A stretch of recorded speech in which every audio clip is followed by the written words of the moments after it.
Hello and welcome to Sticky Notes, the classical music podcast. My name is Joshua Weilerstein. I'm a conductor, and I'm the music director of the Orchestra Nationale de Lille and the chief conductor of the Aalborg Symphony. This podcast is for anyone who loves classical music, works in the field, or is just getting ready to dive into this amazing world of incredible music. Before we get started, I want to thank all of my Patreon sponsors for making Season 10 possible. If you'd like to support the show, please head over to patreon.com/stickynotespodcast. And if you are a fan of the show, please just take a moment to give us a rating or review on Apple Podcasts. It is greatly appreciated. In case you noticed that I did not mention any new Patreon subscribers in that introduction, that is because I am recording this episode in advance because I am going on a trip to Denmark and then Greece, and packing for a baby, you don't really have a lot of room for a microphone and recording equipment in that suitcase. So I'm recording this in advance of concerts that I am going to have already done when you listen to this with the Aalborg Symphony in a program that I've been waiting to do for about 2 years, with Mahler's Fifth Symphony and Abigail Reisman's Klezmer Concerto Gedanken, which you might have heard a little bit of if you listened to my interview with Abigail about klezmer music in general.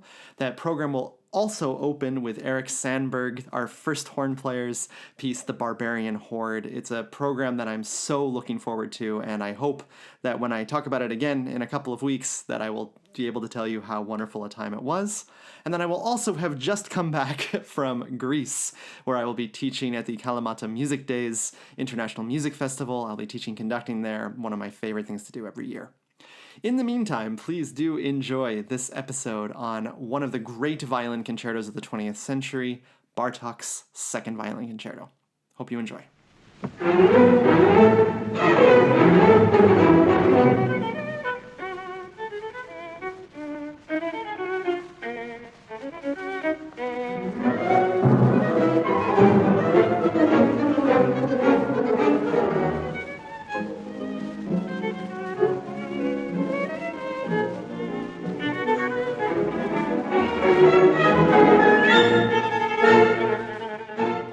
During Bartok's life, the violin concerto we now know as Violin Concerto No. 2 was simply known as Bartok's only violin concerto.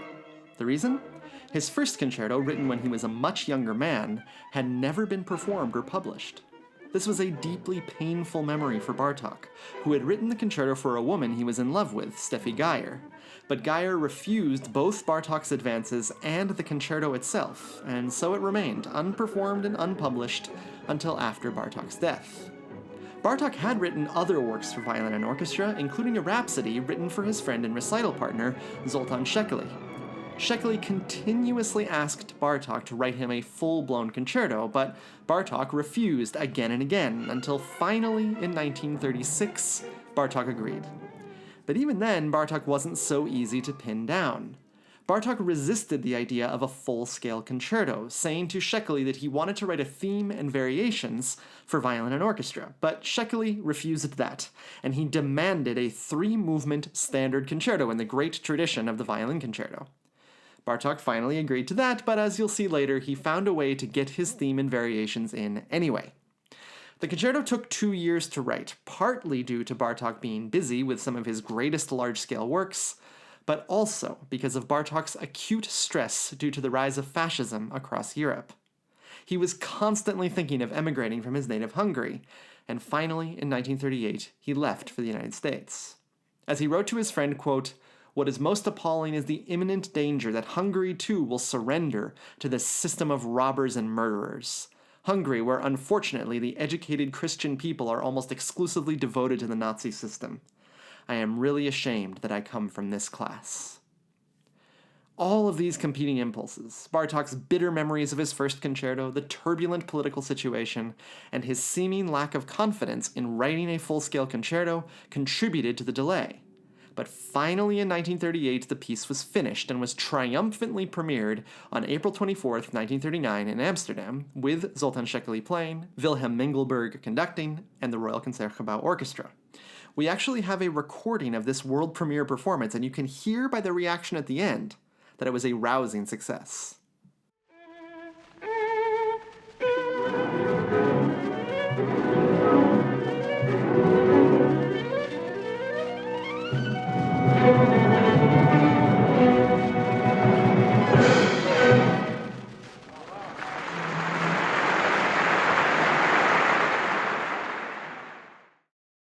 I'll be using a recording that's a bit easier to hear today because this concerto is one of the greatest 20th century violin concertos and is full of a massive amount of brilliant detail, as well as an urgently emotional and passionate character. It is a gigantic, nearly 40-minute long piece, and its difficulties for both the violinist and the orchestra are immense. So today we'll talk about all of the ins and outs of this remarkable concerto, including its challenges, its beauties, its emotional scope, and its brilliant combination of tonality and 12-tone music. All this and more is coming right up on Sticky Notes.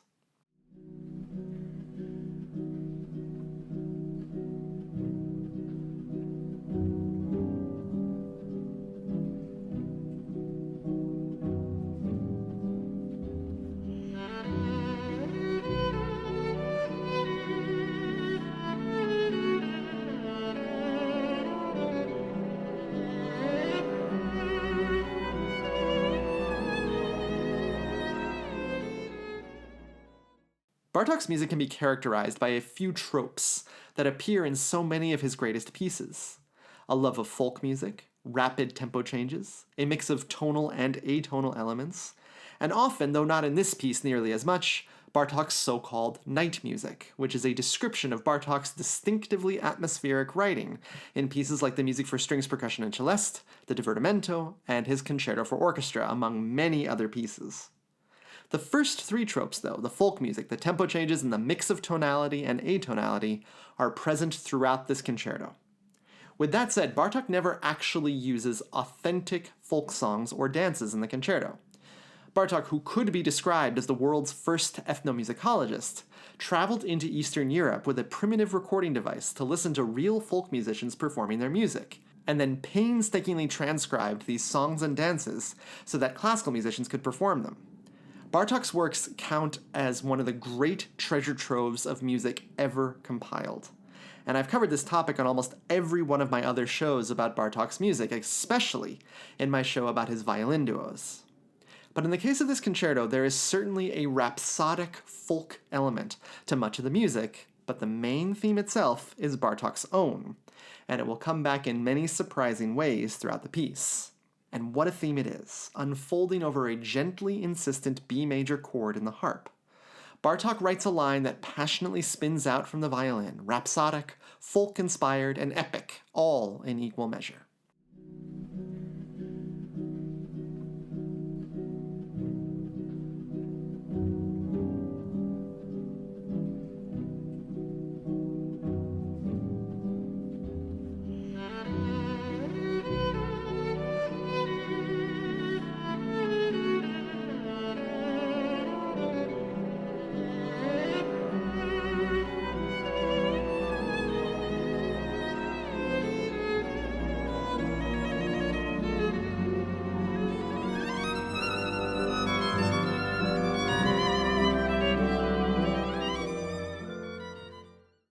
But actually, even more important than the violin theme is the plucked outline of a melody played by the violas, cellos, and basses before the violin comes in. It is a 5-note seed that becomes the inspiration for the theme and really the inspiration for the entire piece.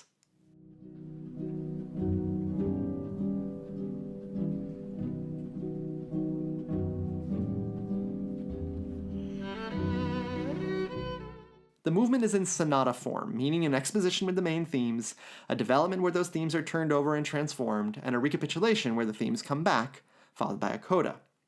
This is an important structural factor, as this first movement is 16 minutes long, and it's easy to get lost inside of its cavernous structure unless you know that the structure is actually quite similar to that of a Beethoven symphony. But the concerto is rhapsodic as well, as Bartok has the violin continue to give the impression that it is improvising over the main theme, especially here, where the tempo picks up and the violin takes over the 5-note motive, but in a much more agitated way.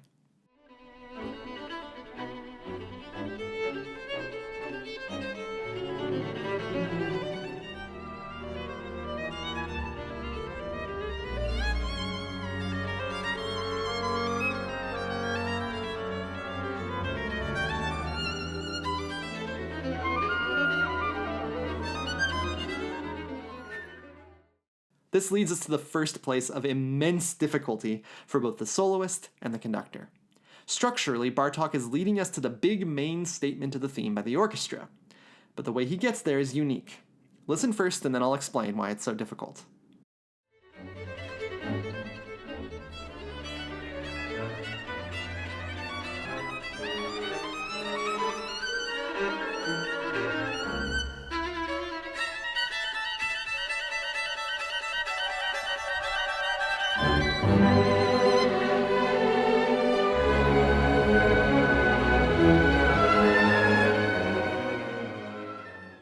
Bartok gives the violin a battery of double stops, 2 notes to be played at once.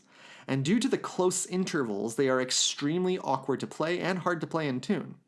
He also displaces the beat so that the conductor has to keep track of the violin struggling through double stops off the beat, which can be extremely confusing. No wonder the abiding feeling when we get to the big orchestral statement is one of joy, but also relief. We're through the first massive hurdle, and off we go.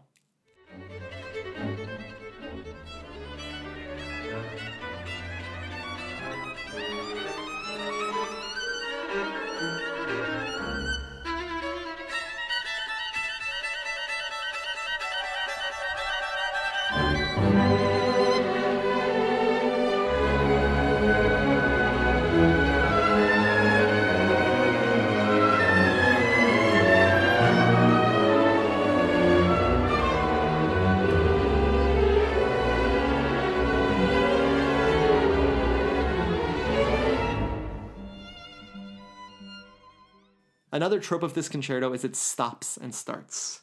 Just when it gets fully going, Bartok will stop in his tracks, and not exactly always change directions, but he will look at the same music with a new lens. In this case, Bartok stops the momentum of the orchestra and slows things down for a contemplative version of the main theme in the solo violin. But the contemplation only lasts for a moment, as we now hear faster, more punchy and aggressive music that may or may not be our second theme.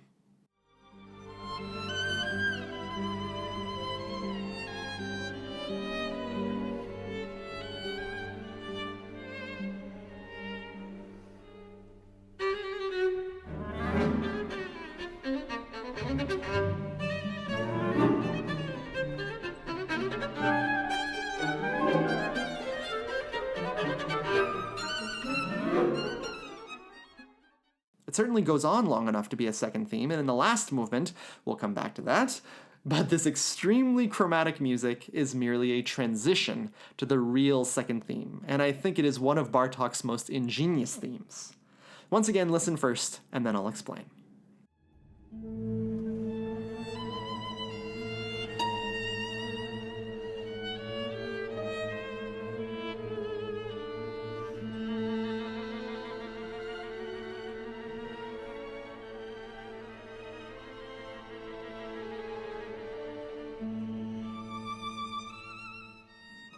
Would you believe me if I told you that you just heard a beautiful melody that was also atonal? In this theme, Bartok uses all 12 notes of the scale without repeating one of them. Now, a quick history lesson for those of you not familiar with 12-tone music. I do highly recommend my series on how to listen to and enjoy atonal music, but I will also give a quick summary here. Arnold Schoenberg, about 20 years before this concerto was written, had invented a new style of composition, one that would forever change classical music, for better or for worse, depending on who you're talking to. Central to one of Schoenberg's ideas was the lack of a firm central harmony, and the so-called emancipation of the dissonance, which meant that the traditional chords and keys that had governed Western classical music for the last 200 years were thrown out the window.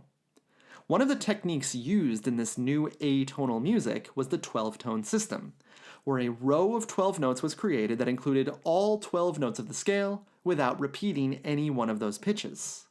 Here is the first 12-tone piece, which appeared in Schoenberg's Piano Suite, written in 1921.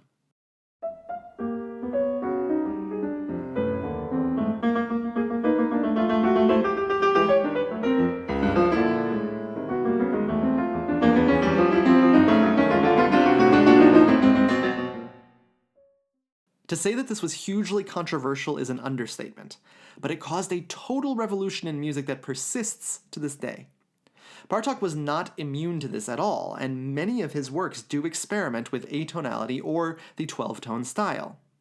But Bartok was not always enamored with the Schoenbergian way of writing 12-tone music, and we can know this by a conversation Bartok had with the great violinist Yehudi Menuhin about this concerto. Menuhin related a conversation he had with Bartok about this. Quote, Bartok was trying to find out how well I had grasped the concerto, asking particularly my opinion of a passage in the first movement. It's rather chromatic, I offered. Yes, it's chromatic, he said, but then nudging me toward the point he was making, you see that it comes very often? Which it does, some 32 times, never exactly the same. Well, I wanted to show Schoenberg that one can use all 12 tones and still remain tonal.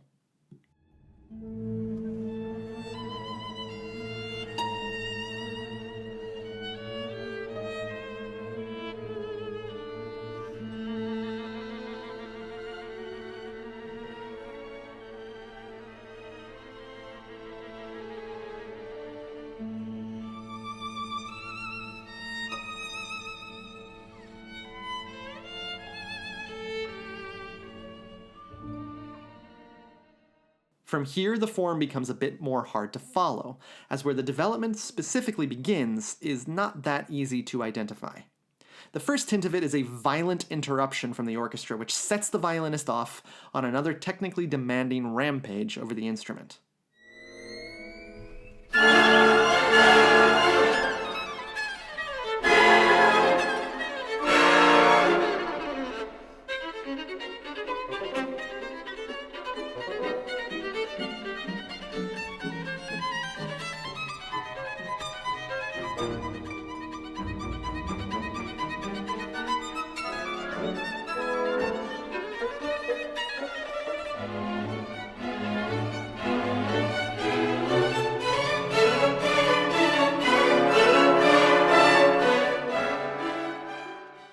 The orchestra responds, playing a variant of that 5-note motive, showing us clearly now that we are in the development.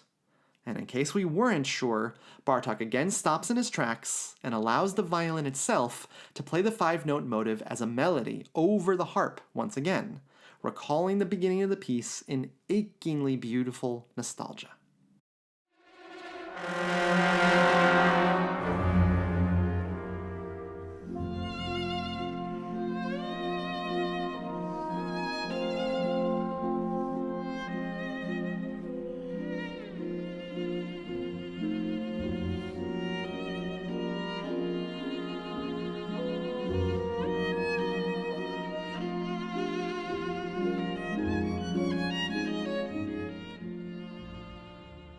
This is perhaps the most beautiful passage in the piece, and it leads to a yet slower tempo where Bartok explores the chromatic side of the music again, with the violin wandering around to new keys, with the 5-note motive an always insistent and yet gentle presence.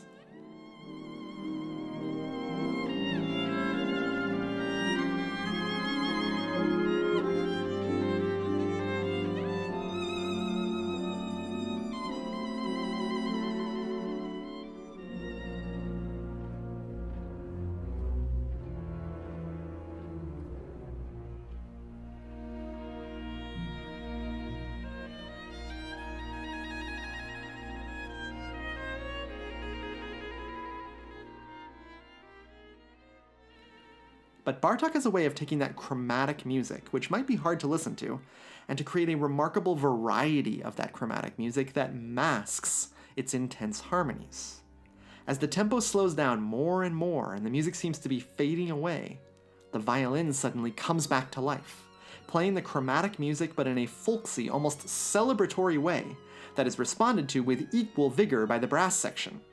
It is one of the most thrilling moments of the piece, and it's made even more thrilling by Bartok now giving the main theme to the French horn, who plays it over the scampering violin line. The sun rises on this theme, and it creates a massive amount of excitement.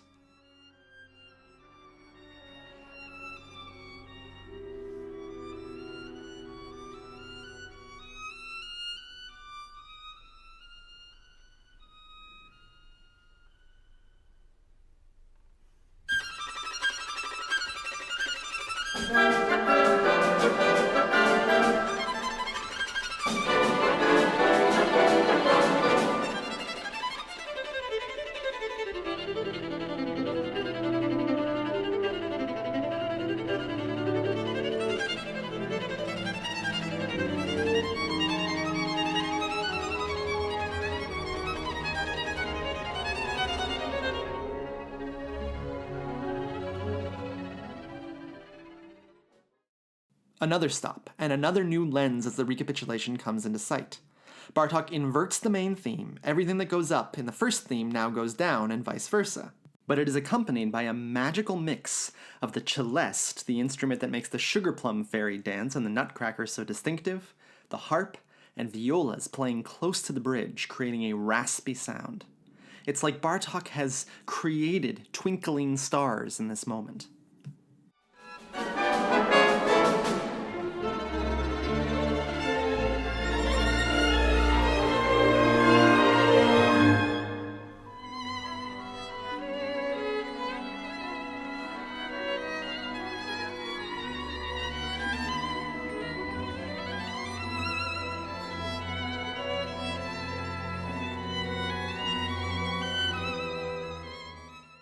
And now, after one more excited outburst from the orchestra, we enter the territory of the recapitulation. But leave it to Bartok to not make it traditional. Instead of that full-throated version of the theme from the beginning, Bartok has the violin reach up into the stratosphere at an extremely soft volume, which makes the inevitable lead-in to the more rambunctious music even more satisfying.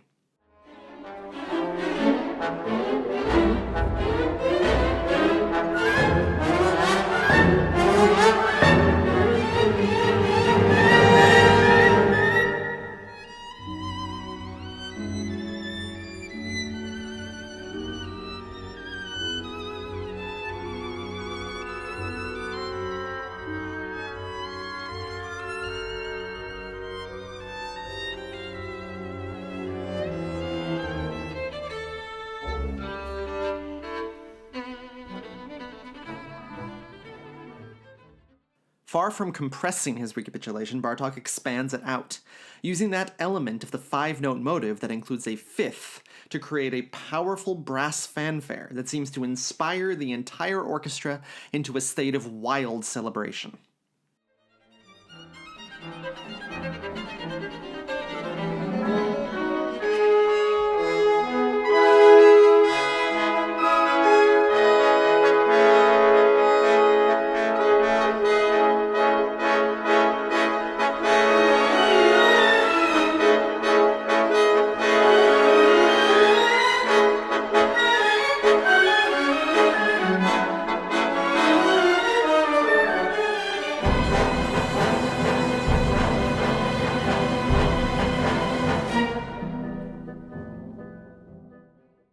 As I said, the scale of this movement is immense.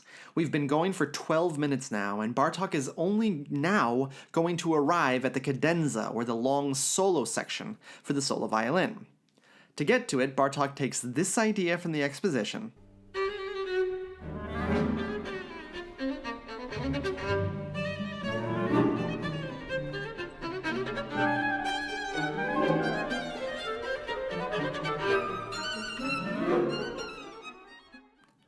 and expands it until it becomes a whirlwind of terror that only the violin can stop.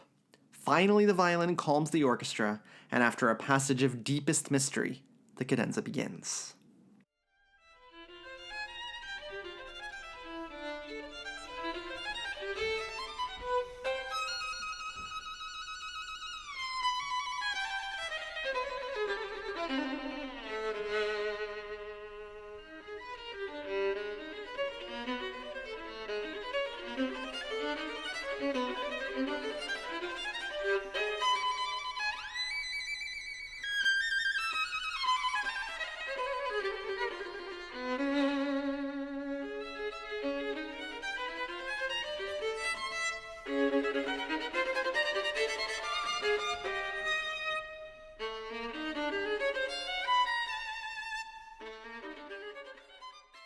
The cadenza, which is written out in full, has to sound completely improvised, as the violin takes on the themes and makes them almost completely unrecognizable.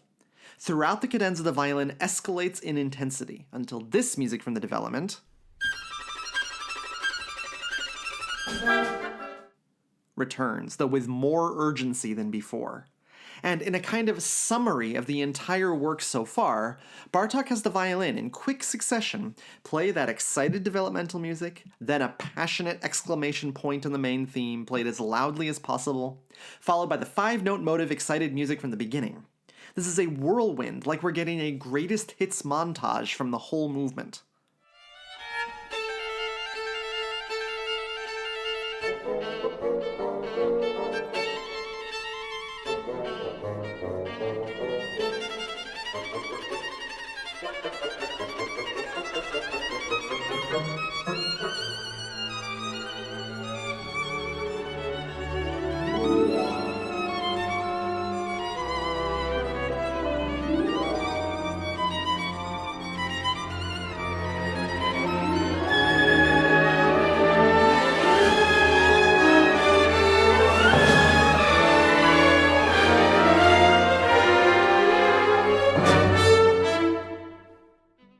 And finally, everything lets loose, with another extraordinarily difficult passage for both violin and orchestra. Good luck trying to identify where the beat is in this final 30 seconds of the movement.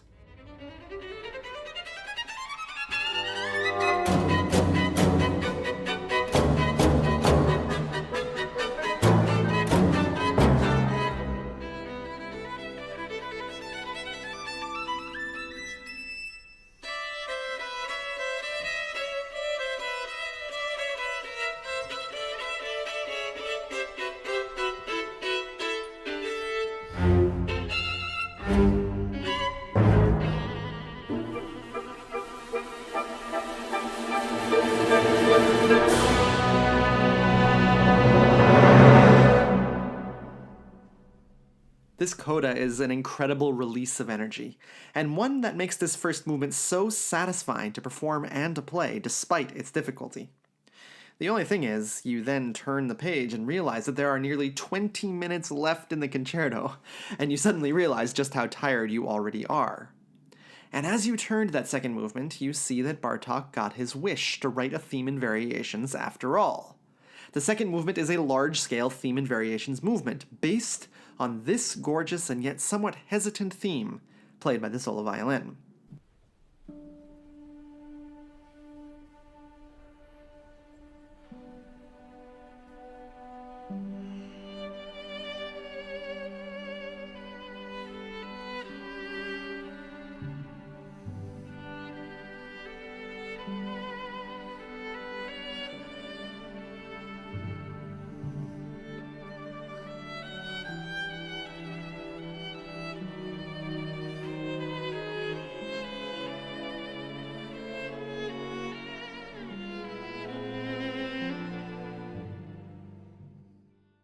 The timpani are not usually thought of as a melodic instrument, but in this movement they are essential not only for their usual task of rhythm and harmony, but also as a marker of the harmonic changes in the theme, which happen at a glacial pace, harmonically speaking.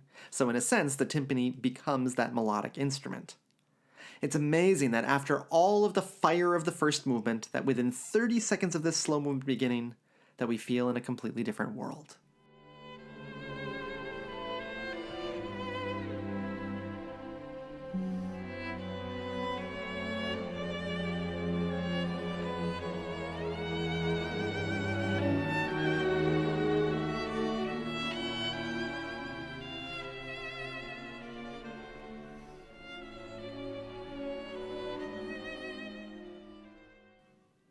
There are 6 variations on this theme, and they show off that remarkable creativity that makes Bartok one of the great 20th century composers.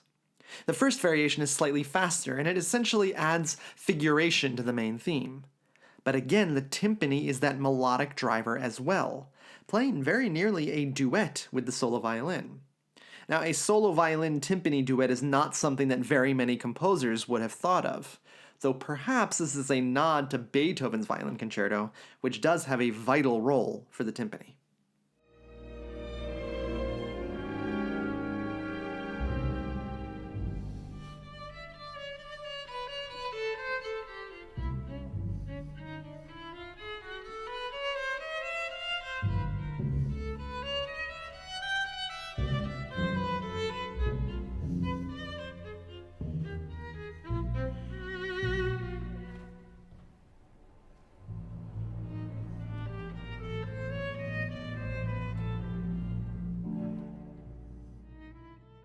The second variation is slightly more mysterious.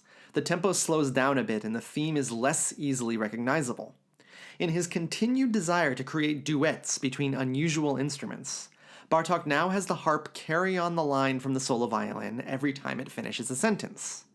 This color, as well as the soft violins playing extremely fast tremolos, plus the reemergence of the twinkly celeste, creates the mysterious and shimmering texture that makes this second variation unique.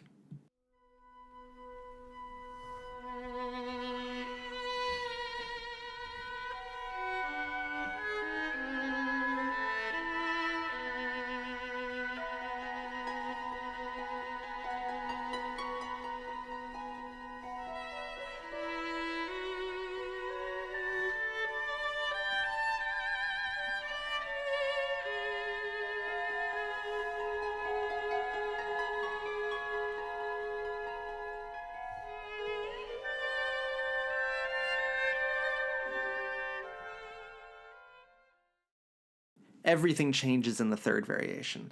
The theme loses its innocence and the solo violin is told to play roughly. It's no accident that this music seems like an improvisation on the opening theme, because the entire piece has that quality. There are very few instruments playing during this variation. The horns interject violent attacks as a kind of parody of the beautiful duets from the two previous variations, while the timpani hammers out the first note of its earlier melody, but leaves out the second. The theme has been broken apart and the violin scampers around in double stops, as if trying to find it again.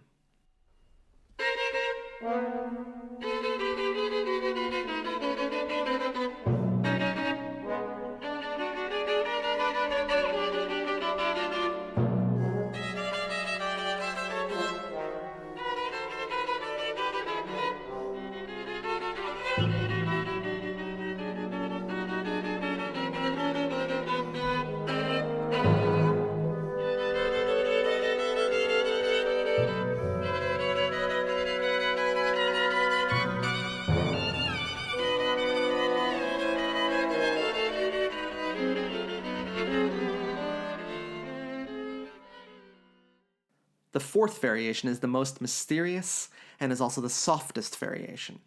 The theme, at first, is actually played by the cellos and basses, while the violin now plays the role of the answering party, noodling around on chromatic scales. If there is an example of something close to Bartok's famous night music in this piece, it is here.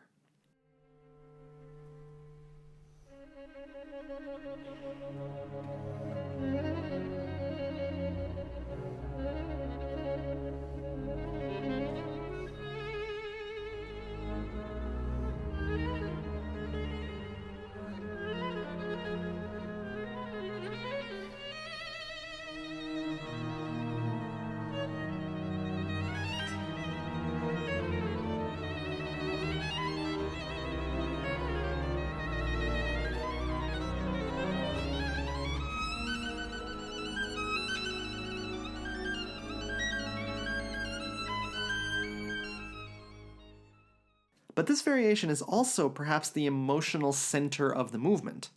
As the violin fades away with these gossamer threads, it suddenly takes up the theme from the cellos, and for the first time in the movement, the theme is fully harmonized in a heartbreaking way.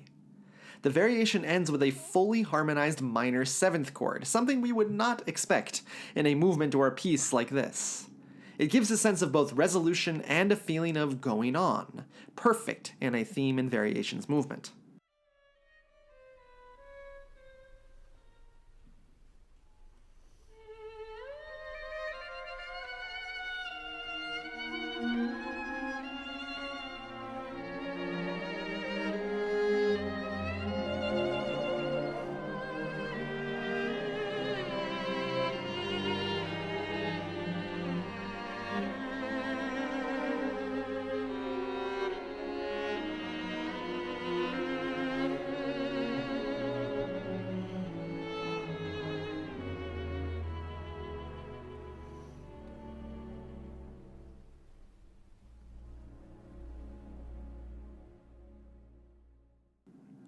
The fifth variation is the shortest and certainly the most difficult. When conducting it, I've been kept up at night by this 30 seconds of music. The character of the variation is playful, virtuosic, and wildly inventive. And to achieve that, Bartok gleefully displaces where the beat is practically every bar. Entrances that sound like they are on the beat are in fact off the beat, and it's very easy to get confused. When you hear this variation, think about the poor performers who are trying to get through it, and imagine their relief when they get to the end.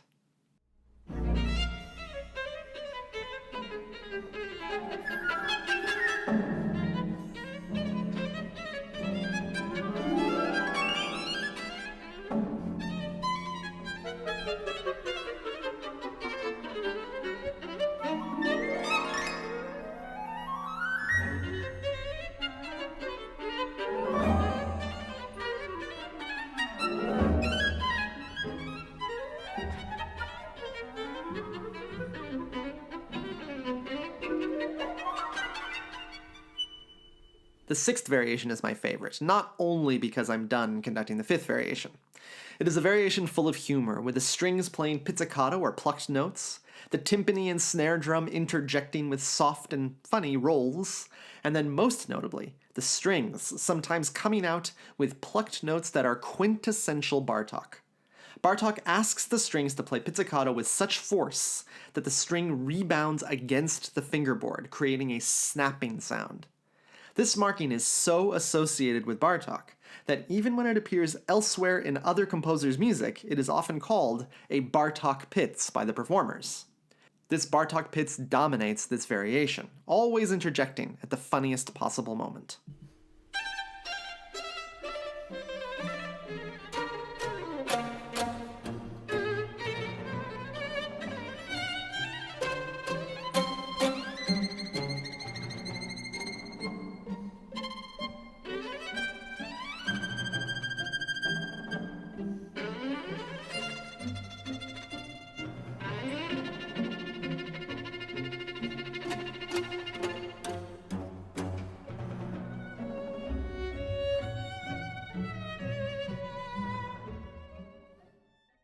And finally, as these toy soldiers end their march, Bartok returns to his opening theme, but an octave higher than in the opening.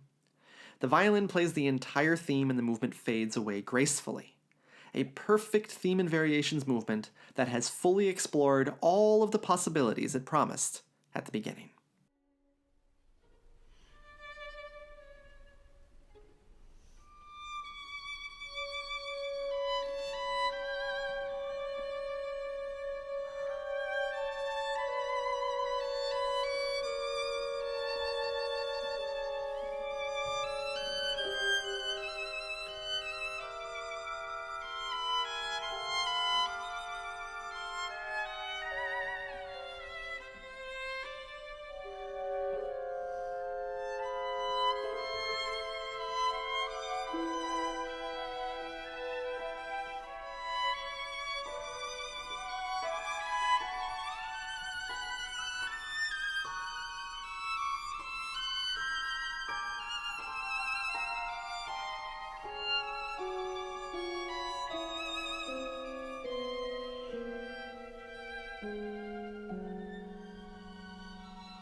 As the last movement begins, it might sound a bit familiar to you.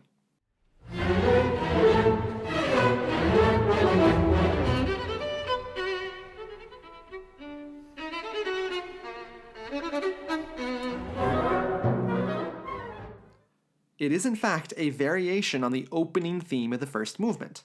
So in fact, Bartok got his wish in two different ways, writing a theme and variations movement and also writing a variation on his opening theme for the theme of his last movement. This movement is full of that folksy impulse from start to finish, but it also features something very unusual for a so-called traditional three-movement concerto. The third movement in a classical era concerto was almost always a rondo, with a theme that returns over and over again with interludes in between. But in this third movement, Bartok writes another sonata form movement, which ties together the first and third movements even more. but we'll get to the form in a minute. For the moment, just enjoy the wonderful dramatic and rhythmic thrust of this movement, which rushes forward with unbounded joy and excitement.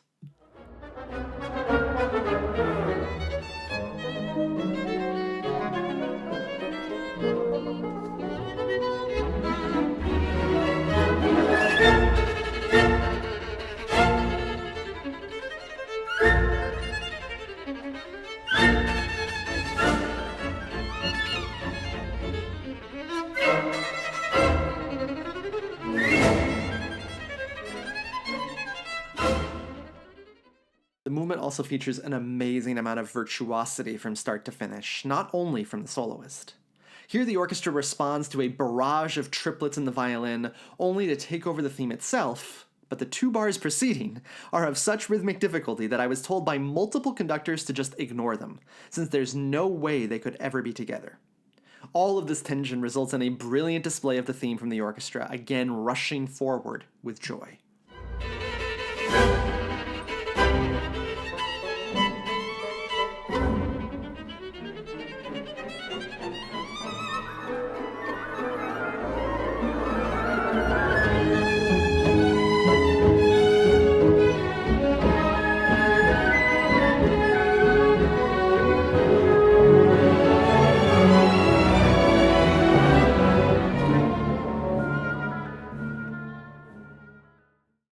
Bartok now moves to his second theme, and it might also sound familiar.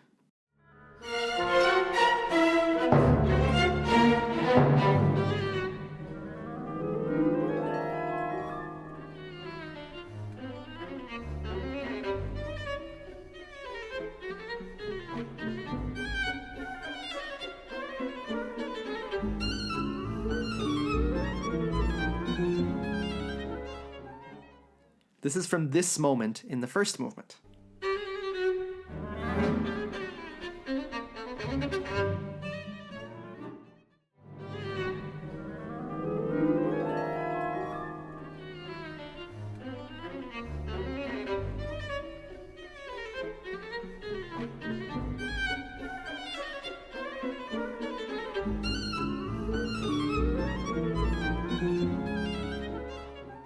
Again, Bartok is tying together these outer movements to the point where we can almost consider this a cyclical concerto, which again is more what Bartok had in mind in the first place. But in this last movement, this section is a lot more complicated, featuring many tempo changes that challenge the soloist, conductor, and orchestra alike. Everyone is kept on their toes during this movement.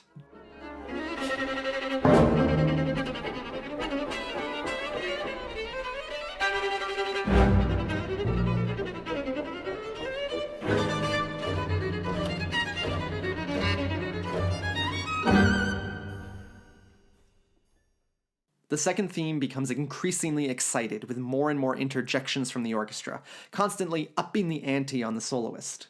But the close of the exposition is actually a mysterious return to the opening theme, though it's hard to hear it because the violin is traversing multiple octaves at once. Even though this movement is in sonata form, it's not so easy to figure out exactly where the sections are delineated, so don't worry if it doesn't seem clear to you. Instead, keep on enjoying the invention and the creativity of the movement. Bartok will get you where you need to go.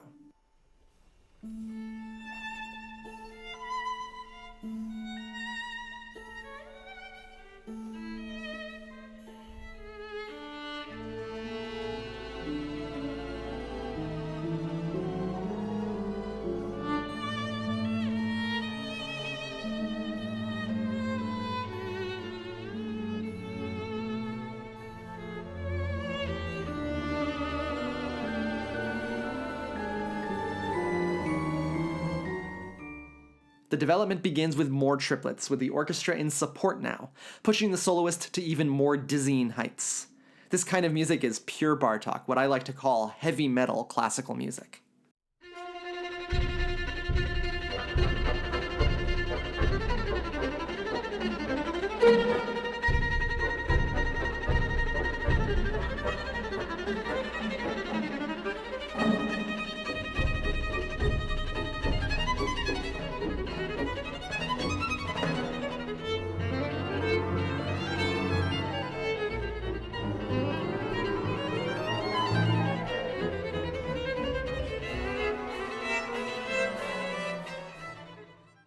And check out what he makes the orchestra do. First, giving the woodwinds a cascade of triplets followed by the strings. These passages are of incredible difficulty for a concerto in particular, and orchestras are usually caught by surprise at the first rehearsals of this piece.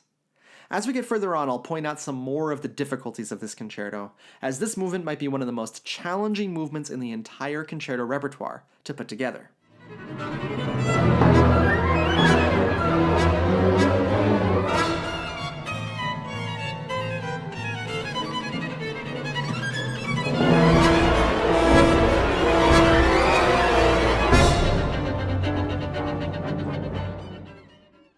Bartok ups the tempo and the violinist keeps getting pushed by the orchestra in this second section of the development. The brass and percussion end up overwhelming the soloist and building to what seems like a massive climax. But just as it reaches to the top, it dissipates, and the violin returns to an inversion of the first theme, sweetly and calmly, as if it hadn't been provoking anything at all.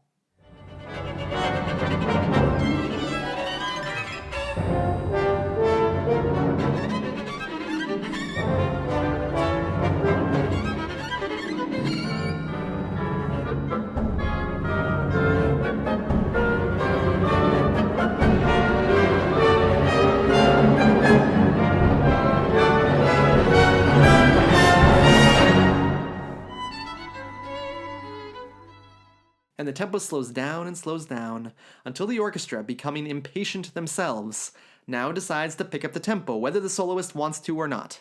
And they do so in perhaps the most difficult passage of the piece. Listen first, then I'll explain.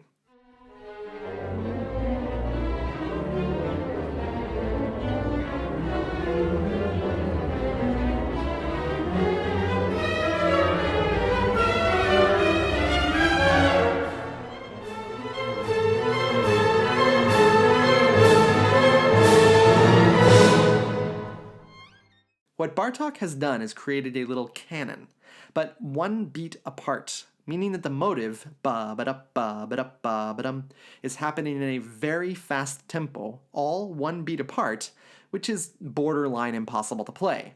The third voice in the canon, the cellos and basses, are almost always late and are pulled into playing the motive on the downbeat with the violins. So this passage usually sounds like a mess to those who know what's happening. But what's great is that it's so quick that if orchestras take the attitude of faking it until they make it, the passage can still work.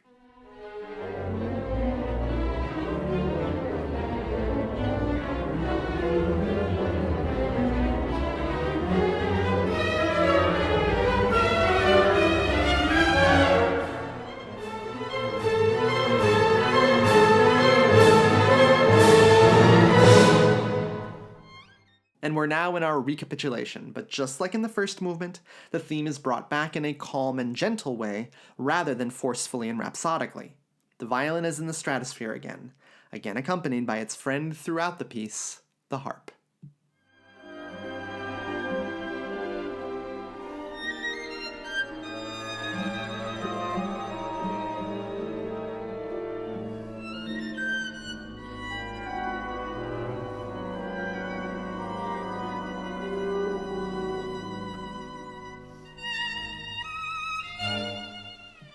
But the orchestra again takes on the impatient role, taking the forceful version of the theme into a series of leaps and bounds that leads to a passionate brass fanfare. Brass fanfares are a theme of Bartok's orchestral music from this period, and this is no exception. Though in this case it culminates with trombone slides that reflect the rising level of hysteria. And in fact, this hysteria was all a transition to the second theme, as a shriek from the orchestra leads back to that second theme, almost exactly as it was in the exposition, which is very helpful, considering how thrown off we've been from the formal scent so far.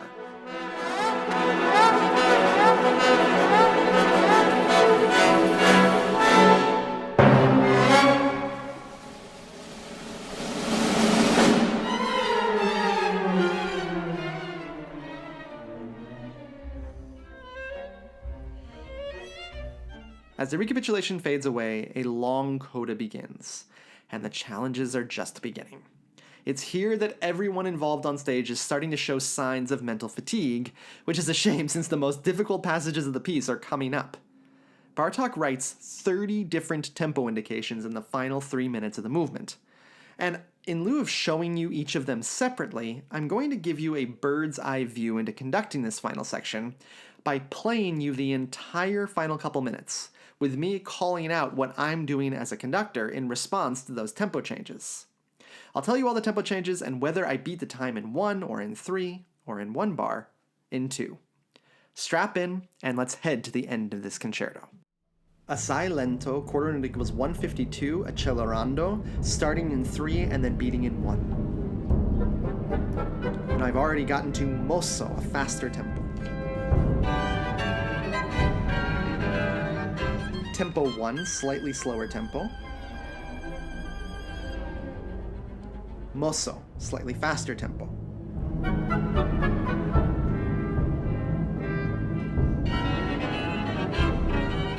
Tempo 1, slightly slower tempo, probably in 3. Allargando molto, slow down. Then 1 bar in 2, and then a tempo. Molto rallentando, slow down. Mosso, faster again.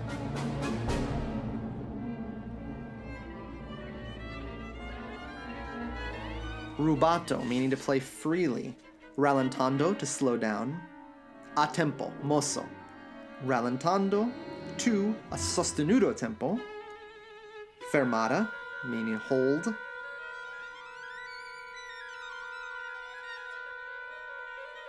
Molto rit in the violin. Largamente, to play broadly with 2 fermatas. And then accelerando al mosso in 1.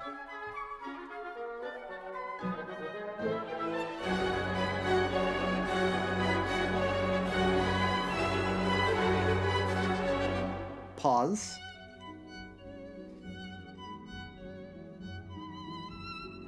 Sempre più tranquillo, so slowing down more and more and more. At some point I go into 3, and then we have molto rit, big slowing down. And then tempo 1, the original tempo.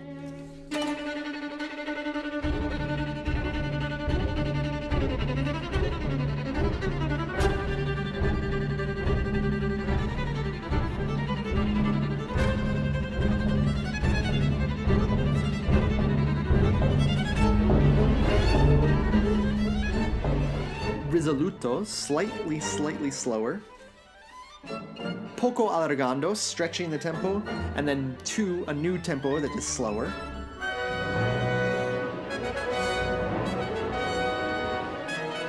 Again the same, to largo, but still in 1 or maybe in 3, depending on the violinist.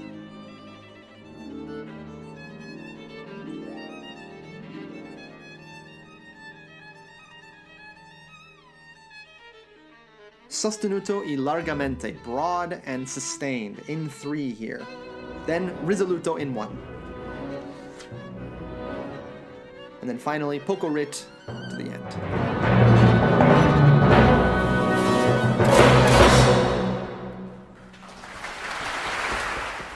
Remember that recording I played you at the beginning of Szekely himself playing the concerto at its world premiere? At that performance, you can hear the impact the concerto had on the audience. But sadly, Bartok was not in attendance due to his emigration from Europe. He had settled in New York for the final years of his life, which were plagued with financial and health problems, and a general sense of loneliness and disillusionment with the world. Bartok's final years are among the most tragic for any composer, but he would have the pleasure to hear his violin concerto for the first time live in New York in 1943, played by Yehudi Menuhin, who became a huge advocate for the concerto all over the world. Bartok died in 1945, just after completing his concerto for orchestra, another piece full of folk elements that challenges every single member of the orchestra, while taking his own music to a new height of inspiration. This violin concerto, while beloved the moment anyone ever hears it, is not played perhaps as often as it should be, partly because of its difficulty, but partly because Bartok still seems like a challenge to many audience members, perhaps due to its difficulty to pin down. Bartok's music is tonal except when it's not. It's atonal except most of the time when it's not. It's dissonant except when it isn't. It's folksy except when it isn't, etc.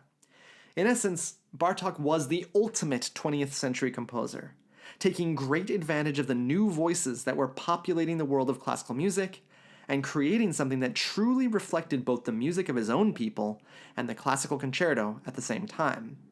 If you've been skeptical about Bartok, I hope this show has convinced you to give his music another chance, and I will certainly be returning to him again and again, as I think he is one of our greatest composers and one who should be heard from again and again.